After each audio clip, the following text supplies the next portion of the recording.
ವಸಂತಿ, ಎಲ್ಲಿದ್ದೀಯಮ್ಮ? ನನ್ನ ಕನ್ನಡಕ ತಗೊಂಬ. ಅಲ್ಲೇ ಪಕ್ಕದಲ್ಲೇ ಇದೆಯಲ್ಲ, ನೋಡಮ್ಮ. ನಾನು ಇಲ್ಲಿ ಕೆಲಸ ಮಾಡ್ತಿದ್ದೇನಲ್ಲ. ಎಲ್ಲರ ಜೀವನ ಒಂದು ರೀತಿ ಆದರೆ ನಮ್ಮ ಜೀವನವೇ ಒಂಥರ. ನಮ್ಮದು ಪುಟ್ಟ ಸಂಸಾರ. ವಯಸ್ಸಾದ ನನ್ನ ತಾಯಿಗೆ ಕನ್ನಡಕ ಇಲ್ಲ ಅಂದರೆ ಕಣ್ಣಿಗೆ ಕಾಣೋದಿಲ್ಲ. ನನಗೆ 3 ಮಕ್ಕಳು. ಸಣ್ಣ ಮಗಳು ದಿವ್ಯಾ, ಅವಳಿಗೆ ಕೈ ಕಾಲಿಗೆ ಸ್ವಾಧೀನನೇ ಕೊಡಲಿಲ್ಲ, ಮಲಗಿದ್ದಲ್ಲೇ ಇರ್ತಾಳೆ. 2ನೇ ಮಗ ಶರತ್, ಇವನಿಗೆ ಕೈ ಕಾಲು ಸರಿ ಕೊಟ್ಟ, ಬುದ್ಧಿ ಮಾತ್ರ ಕಮ್ಮಿ ಕೊಟ್ಟ. ಆದರೂ ಮನೆಯ ಕಷ್ಟಕ್ಕೆ ನೆರವಾಗ್ತಿದ್ದಾನೆ. ನನ್ನ ದೊಡ್ಡ ಮಗಳು ಜ್ಯೋತಿಕಾ, ಕೈ ಕಾಲು ಬುದ್ಧಿ ಎಲ್ಲ ನೆಟ್ಟಿಗೆ ಕೊಟ್ಟ, ಆದರೆ ಅಷ್ಟೇ ಸಿಟ್ಟು ಹಠ ಕೊಟ್ಟ. ಇವಳ ಬಗ್ಗೆ ಏನು ಹೇಳಬೇಕು ಅಂತಲೇ ಗೊತ್ತಾಗೋದಿಲ್ಲ. ಯಾರ ಮಾತು ಕೇಳಲ್ಲ, ಯಾರ ಜೊತೆಗೂ ಸರಿಯಾಗಿ ಮಾತಾಡೋದಿಲ್ಲ. ಇವಳಿಗೆ ಖಾಲಿ ಮೊಬೈಲ್ ಓದಿದ್ರೆ ಸಾಕು. ಇವಳ ಜೀವನವೇ ಮೊಬೈಲ್ ಆಗಿದೆ. ಇರಲಿ, ಏನು ಮಾತಾಡಿದ್ರು ಪ್ರಯೋಜನ ಇಲ್ಲ. ದೇವರು ಯಾವಾಗ ಕಂಡುಬಿಡ್ತಾನೋ ದೇವರೇ ಬಲ್ಲ. ಅಯ್ಯೋ, ಗಂಟೆ ಬೇರೆ 2 ಆಯ್ತಲ್ಲ. ಇವಳು ತಿಂಡಿ ಊಟ ಏನೂ ಮಾಡಲಿಲ್ಲ. ಜ್ಯೋತಿಕಾ,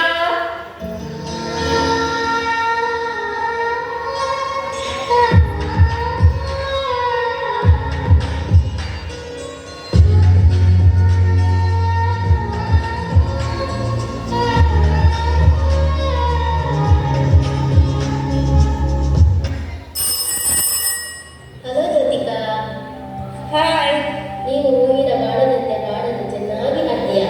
ಅದು ಕಾಲೇಜಿಗೆ ಫೇಮಸ್ ಆಗಿದೆಯಲ್ಲ. ಆ ಹಾಡನ್ನು ರೆಕಾರ್ಡ್ ಮಾಡಿ ಕಳಿಸ್ತೀಯಾ? ಅದರಲ್ಲೇನಂತೆ, ಈಗಲೇ ಕಳಿಸ್ತೇನೆ. Thank you.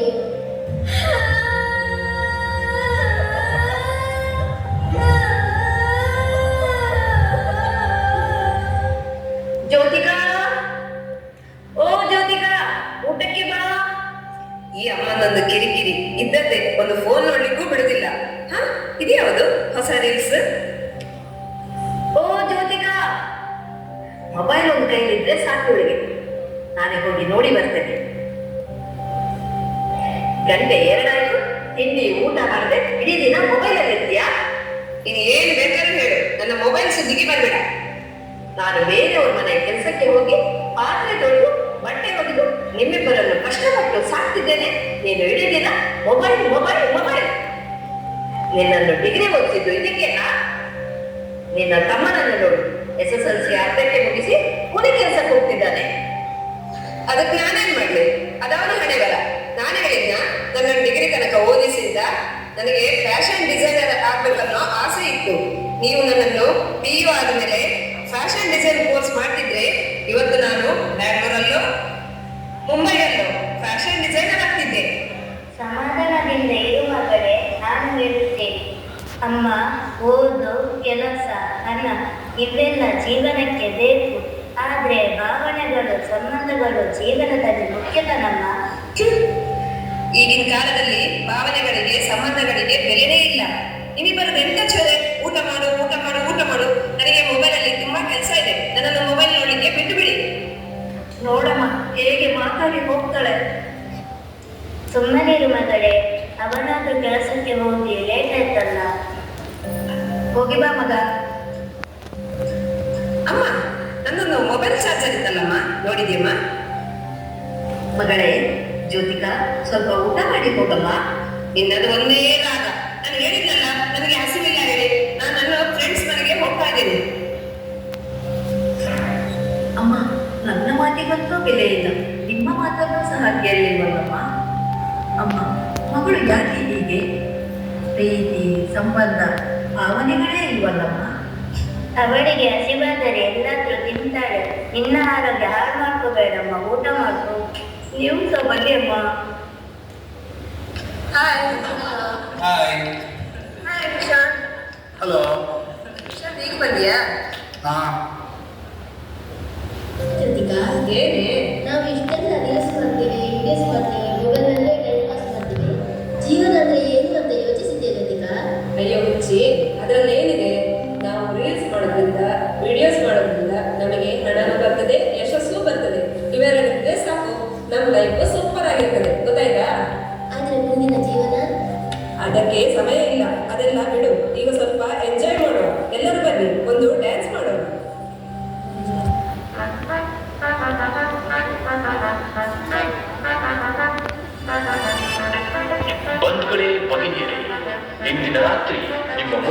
ಮೋಟಿನ ಹಾಡನ್ನು ಪ್ರಸ್ತುತಪಡಿಸುತ್ತಿರುವವರು ಡಿಜೆ ಮೋಟಿವೇಟ್ ಉಮೇಶ್. ನಿಮ್ಮನ್ನು ರಂಜಿಸಲು ಬರುತ್ತಿರುವ ಹಾಡು ಡ್ಯಾನ್ಸ್ ಆಂಥಮ್.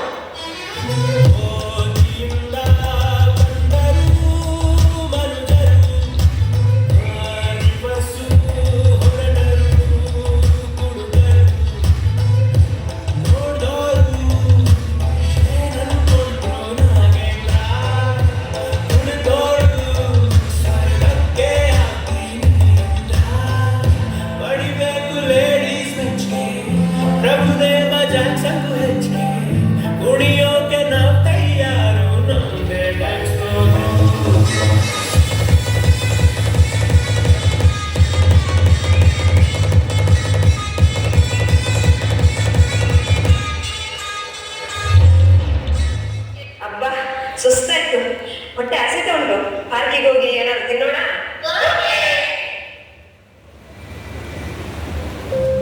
ಅಮ್ಮ ಅಮ್ಮ ನಿನ್ನೆಯಿಂದ ಹೊಟ್ಟೆಗೆ ಏನು ತಿಂದಿಲ್ಲ, ದಯವಿಟ್ಟು ಸಹಾಯ ಮಾಡಿ.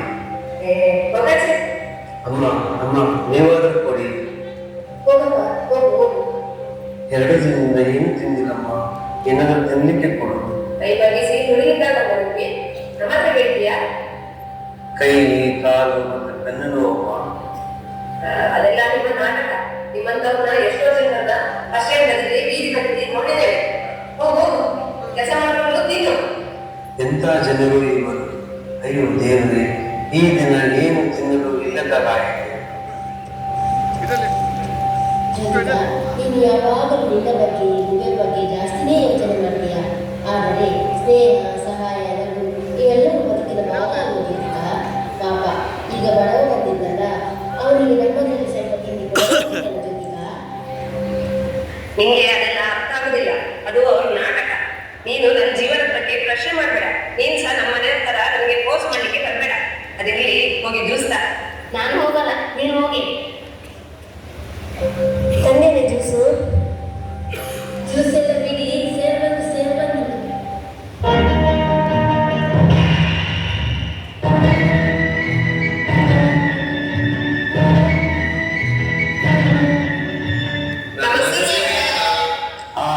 ನಮಸ್ತೆ.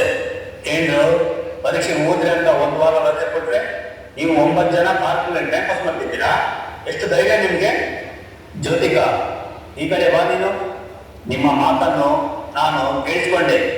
ನಿಮ್ಮ ಈ ನಿಜ ಜೀವನಕ್ಕಿಂತ ಜೀವ ಇಲ್ಲಿರುವ ಬೆಲೆ ಹೆಚ್ಚಾಯ್ತು ನಿಮಗೆ. ಪುಸ್ತಕ ಹಿಡಿದು ಓದುವ ಸಮಯದಲ್ಲಿ ಮೊಬೈಲ್ ಇಟ್ಕೊಂಡು ಹಾಳಾಗ್ತಿದ್ದೀರಾ. ಜ್ಯೋತಿಕಾ, ನೀನು ಹಾಳಾಗೋದಲ್ಲದೆ ಈ ಮಕ್ಕಳನ್ನ ಹಾಳು ಮಾಡ್ತಿದ್ಯಾ? ಸರ್, ನನಗೆ ಮೊಬೈಲ್ ಇಲ್ಲದೆ ಒಂದು ಕ್ಷಣನೂ ಎದ್ದಕ್ಕಾಗುದಿಲ್ಲ. ಹಾಗೆಂತ ಅವರಿಗೆ ಮೊಬೈಲ್ ನೋಡಿ ಅಂತ ಹೇಳಿಲ್ಲ ಸರ್. ಜ್ಯೋತಿಕಾ, ನೀನು ನನ್ನ ಮಗಳನ್ನ ನೋಡಿದ್ದೀಯಾ? ನೋಡಿದ್ದೀನಿ ಸರ್, ಆದ್ರೆ ಇತ್ತೀಚೆಗೆ ಹೊರಗೆ ಅವ್ರನ್ನ ಎಲ್ಲೂ ನೋಡ್ಲಿಲ್ಲ ಸರ್. ನಿಮ್ಮತ್ತಮ್ಮ ಅವಳು ನಿಮ್ಮನೆ ರೀಲ್ಸು ಮತ್ತು ಗೇಮ್ಸ್ ಅಂತ ಹೇಳಿ 24 ಗಂಟೆನೂ ಮೊಬೈಲ್ನ ನೋಡಿ ನೋಡಿ ತನ್ನ 2 ಕಣ್ಣುಗಳನ್ನು ಕಳೆದುಕೊಂಡು ಗುಡಿಯಾಗಿದ್ದಾಳೆ. ಜ್ಯೋತಿಕಾ, ಕಳೆದ ಸೋಮವಾರ ಕಣ್ಣಿನ ಆಸ್ಪತ್ರೆಗೆ ಹೋಗಿದ್ಯಲ್ವಾ ನೀನು?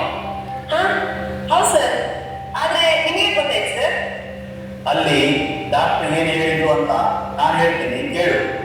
ಇನ್ನ 2 ಕಣ್ಣಿನ ನರಗಳು ವೀಕ್ ಆಗಿ ಇನ್ನು 1 ತಿಂಗಳ ಒಳಗಡೆ ಇನ್ನ 2 ಕಣ್ಣುಗಳಿಗೆ ಸರಿಯಾದ ಚಿಕಿತ್ಸೆ ಮಾಡದಿದ್ದರೆ ನನ್ನ ಮಗಳ ಹಾಗೆ ಇನ್ನ 2 ಕಣ್ಣುಗಳನ್ನು ಕಳೆದುಕೊಂಡು ನೀನು ಕುರುಡಿಯಾಗ್ತೀಯ. ಅಯ್ಯೋ, ನನ್ನ ತಪ್ಪಾಯ್ತು ಸರ್. ನಾನಿನ್ನು ಮೊಬೈಲ್ ನೋಡುದಿಲ್ಲ ಸರ್. ನನಗೆ ನನ್ನ 2 ಕಣ್ಣು ಬೇಕು ಸರ್. ನನ್ನ ಕಣ್ಣು ಬೇಕು ಸರ್. ನನಗೆ ನನ್ನ 2 ಕಣ್ಣು ನನಗೆ ಬೇಕು ಸರ್. ಅಯ್ಯೋ ಹುಚ್ಚಿ, ನಿನ್ನ ತಾಯಿ ಅವಳು ದೇವತೆ.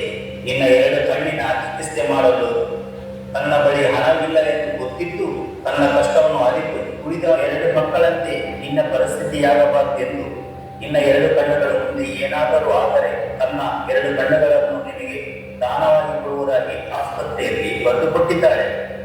ಹೌದಾ ಸರ್? ನನ್ನ ತಾಯಿಯ ಮಾತಿಗೆ ತೆಗೆದುಕೊಳ್ಳದೆ ನನ್ನ ಜೀವನವನ್ನು ನಾನು ಹಾಳು ಮಾಡಿಕೊಂಡೆ. ನಾನು ಹೀಗೆ ನನ್ನ ಅಮ್ಮನ ಬಳಿ ಹೋಗಿ ಕ್ಷಮೆ ಕೇಳಬೇಕು. ನನ್ನಿಂದ ತಪ್ಪಾಯ್ತು ಸರ್. ನನಗೆ ನನ್ನ ಅಮ್ಮನ ನೋಡ್ಬೇಕು ಸರ್. ಅಮ್ಮನ ನೋಡ್ಬೇಕು ಸರ್. ಅಯ್ಯೋ ಮಂಕೆ, ನಿನ್ನ ತಾಯಿ ಬಗ್ಗೆ ನಿನಗೆ ತಿಳಿಯದೇ ಹೋಯಿತೆ. ಆಕೆ ಮಹಾನುಭಾವೆ.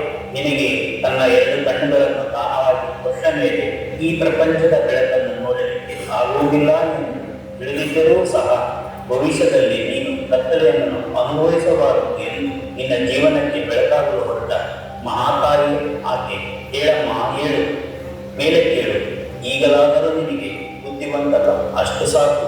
ನಡೆ, ನಿನ್ನ ಅಮ್ಮನ ಬಳಿಗೆ ಹೋಗೋಣ.